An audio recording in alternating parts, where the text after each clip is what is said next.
বন্ধুরা, গরম গরম ভাতের সাথে যদি থাকে এরকম একটা নিরামিষ রেসিপি, তাহলে কিন্তু এই গরমে দুপুরে কষ্ট করে আগুনের সামনে থেকে আর অন্য কোনো ডাল তরকারি বানাতে লাগবে না। আর আজকের রেসিপিটা শেষ পর্যন্ত দেখার জন্য তোমাদের সবাইয়ের কাছে আমার অনুরোধ রইল। এখানে আমি 250 গ্রাম পটল নিয়েছি। এবার আমি পটলগুলোকে কেটে নেব। কেটে রেডি করে নেব। আমি ছুরির সাহায্যে এভাবে পটলের গাটা একটু ঘষে নেব। এই রান্নার জন্য পটলের খোসা ছাড়ানোর কোনো প্রয়োজন নেই। পটলের গাটা একটু ঘষে নিয়ে আমি দুটো সাইডের মুখ কেটে নিলাম।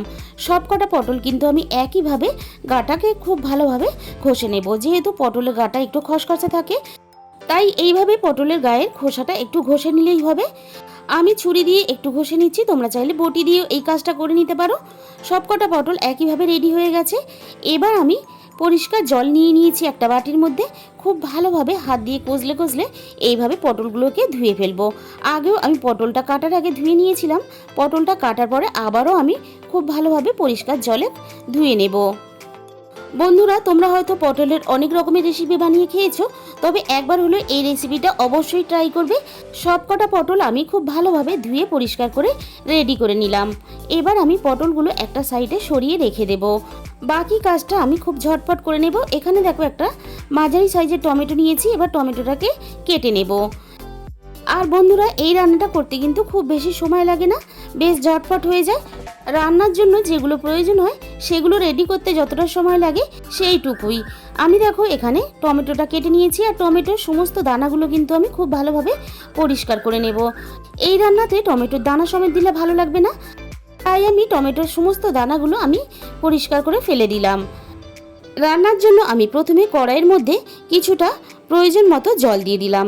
জলটা খুব ভালোভাবে গরম হতে আমি এখানে কেটে রাখা সমস্ত পটলগুলো দিয়ে দিলাম। আর পটলের মুখগুলো কিন্তু অবশ্যই কেটে দেবে, না হলে কিন্তু পটলের ভিতরটা খুব ভালোভাবে সিদ্ধ হবে না। আর এখানে দিয়ে দিলাম দুটো কাঁচা লঙ্কা। 5 থেকে 7 মিনিটের জন্য আমি এখানে ঢাকা দিয়ে দিলাম। এবার আমি ঢাকা খুলে দেখে নেব পটলগুলো খুব ভালোভাবে সিদ্ধ হয়েছে কিনা। এখানে আমি একটা কাঁটা চামচের সাহায্যে দেখে নেব পটলের ভিতর পর্যন্ত খুব ভালোভাবে সিদ্ধ হয়েছে কিনা। দেখো পটলগুলো খুব ভালোভাবে কিন্তু সিদ্ধ হয়ে এসেছে। এর থেকে আমি আর বেশি সিদ্ধ করব না। এবারে আমি সমস্ত পটলগুলো জলে থেকে ছেঁকে তুলে নেব। আর এই রান্নাটা তোমরা যখন করবে এইভাবে কিন্তু কড়াইয়ের মধ্যেই পটলগুলো সিদ্ধ করে নেবে। প্রেসার কুকারের মধ্যে সিদ্ধ করলে কিন্তু পটলগুলো একেবারে গলে যাবে, আর রেসিপিটা ঠিকঠাক তাহলে বানানো যাবে না। পটলগুলো আমি তুলে নিয়ে খুব ভালোভাবে ঠান্ডা করে নিয়েছি। এবার হাত দিয়ে দেখো এইভাবে চিপে চিপে যতটা সম্ভব হয় পটলের ভিতরে সমস্ত জল এইভাবে বের করে দিতে হবে। পটলের জলটা এইভাবে চেপে চেপে বের করে দিলে রেসিপিটা বানানোর পরে খেতে ভালো লাগবে, না হলে একটু জড়ো ভাব চলে আসবে। পটলের সমস্ত জলগুলো দেখো আমি এইভাবে চেপে বের করে দিয়েছি, আর কতটা জল বেরিয়েছে তোমরা দেখতেই পাচ্ছ। এবার আমি পটলগুলোকে একটু ছোট ছোট করে কেটে নেব। এইভাবে একটু ছোট ছোট করে কেটে নিলে তাহলে পরের কাজটা করতে আমাদের সুবিধা হবে। আর বন্ধুরা, এই রেসিপিটা বানানো যতটা সোজা, খেতে কিন্তু তার থেকে দ্বিগুণ বেশি টেস্টি হয়। সমস্ত পটলগুলো আমি কেটে রেডি করে নিলাম। এবারে একটা মিক্সিং জারের মধ্যে আমি সমস্ত কেটে রাখা পটলগুলো দিয়ে দেব। আর অবশ্যই খেয়াল রাখবে পটলগুলো মিক্সিং জারে দেওয়ার আগে খুব ভালোভাবে কিন্তু ঠান্ডা করে নেবে। এবার আমি সিদ্ধ করা কাঁচা লঙ্কা দুটো এখানে দিয়ে দিলাম। আর ঝালের পরিমাণটা তোমরা কিন্তু তোমাদের নিজেদের মতন করে দিয়ে নেবে।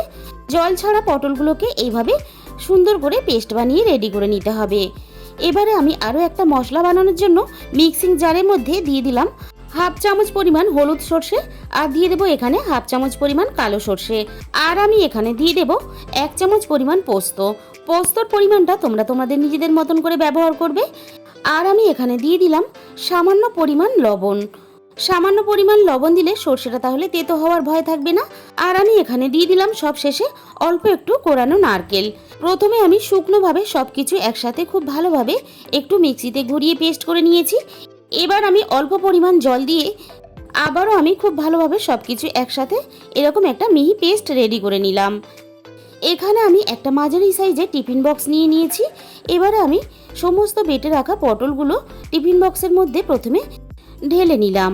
এবারে আমি একে একে পটলের সাথে বাকি উপকরণগুলো দিয়ে দেব।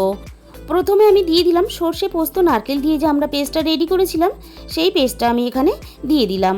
সাথে আমি এখানে দিয়ে দিলাম মিক্সির বাটি ধোয়া অল্প একটু জল, খুব বেশি কিন্তু এখানে জল দেবে না। এবার আমি স্বাদ মতো লবণ দিয়ে দিলাম। এবার আমি এখানে দিয়ে দিলাম ঝালের জন্য আরও একটু ঝাল লঙ্কার গুঁড়ো। আবারও বলছি, ঝালের পরিমাণটা কিন্তু তোমরা নিজেদের মতন করে বাড়িয়ে বা কমিয়ে নেবে। আর দিয়ে দিলাম এখানে স্বাদ মতো চিনি, অল্প একটু চিনি দিলে বেশ মিষ্টি মিষ্টি খেতে লাগবে। আর দিয়ে দিলাম এখানে হাফ চামচ পরিমাণ হলুদ গুঁড়ো। এবার আমি সব কিছু খুব ভালোভাবে একসাথে মিশিয়ে নেব। বন্ধুরা, তোমরা হয়তো এতদিনে পটলের অনেক রকমের রেসিপি বানিয়ে খেয়েছো, তবে একবার হলেও পটলের এই রেসিপিটা অবশ্যই ট্রাই করবে। খেতে ভীষণই ভালো লাগে, গরম গরম ভাতের সাথে এতটাই টেস্টি হয় খেতে যে না বানিয়ে খেলে কিন্তু তোমরা বুঝতেই পারবে না পটলের এই রেসিপিটা কতটা টেস্টি হতে পারে। আমি সব কিছু খুব ভালোভাবে একসাথে মেখে রেডি করে নিলাম। অল্প একটু সর্ষের তেল দিয়ে দিলাম, পরে আরও একটু তেল ব্যবহার করব, তাই এই সময় খুব বেশি তেল ব্যবহার করার প্রয়োজন নেই। এবার আমি কেটে রাখা সমস্ত টমেটোগুলো দিয়ে দিলাম। আর বন্ধুরা, এই মুহূর্তে আমার কাছে কাঁচা লঙ্কা নেই, তাই কিন্তু আমি কাঁচা লঙ্কাটা এখানে দিতে পারলাম না। তোমাদের কাছে থাকলে অবশ্যই দিয়ে দেবে। এবারে খুব ভালোভাবে টিফিন বক্সের ঢাকাটা এভাবে চেপে মুড়ে দিতে হবে। আর আগে থেকেই এদিকে আমি কড়াইয়ের মধ্যে কিছুটা জল গরম করতে বসিয়ে দিয়েছিলাম।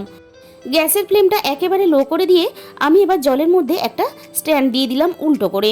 এইভাবে স্ট্যান্ডটা উল্টো করে দিলে তাহলে টিফিন বক্সটা বসানোর পরে গ্যাসের ফ্লেমটা বাড়িয়ে দেওয়ার পরে নড়াচড়া করে সরে যাবে না। আর জলটা ঠিক এরকম টিফিন বক্সের মাঝামাঝি দিতে হবে, যাতে না জলটা ফুটে ওঠার পরে ভিতরে না চলে যায়। গ্যাসের ফ্লেমটা মিডিয়ামে রেখে আমি মিনিট 10 জন্য ঢাকা দিয়েছিলাম। এবারে আমি ঢাকা খুলে দেখে নেব।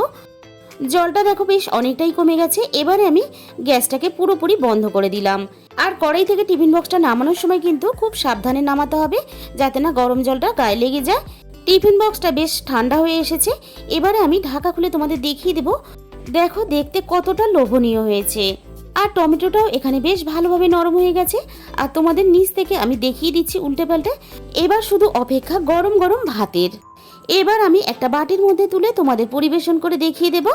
আর গরম গরম ভাতের সাথে যে খাবে তাকে বলতেই হবে খাওয়ার পরে জাস্ট অসাধারণ। তাহলে বন্ধুরা, পটলের এই রেসিপিটা ভালো লাগলে অবশ্যই ভিডিওতে একটা লাইক করো আর প্রচুর প্রচুর শেয়ার করো। আর যে সমস্ত বন্ধুরা এখনো পর্যন্ত আমার চ্যানেলটাকে সাবস্ক্রাইব করনি, অবশ্যই আমার চ্যানেলটাকে সাবস্ক্রাইব করে পাশে থাকা বেল আইকনটা অল করে দিও, যাতে আমি কোনো নতুন রেসিপি আপলোড করলে সবার আগে তোমার কাছে পৌঁছায়।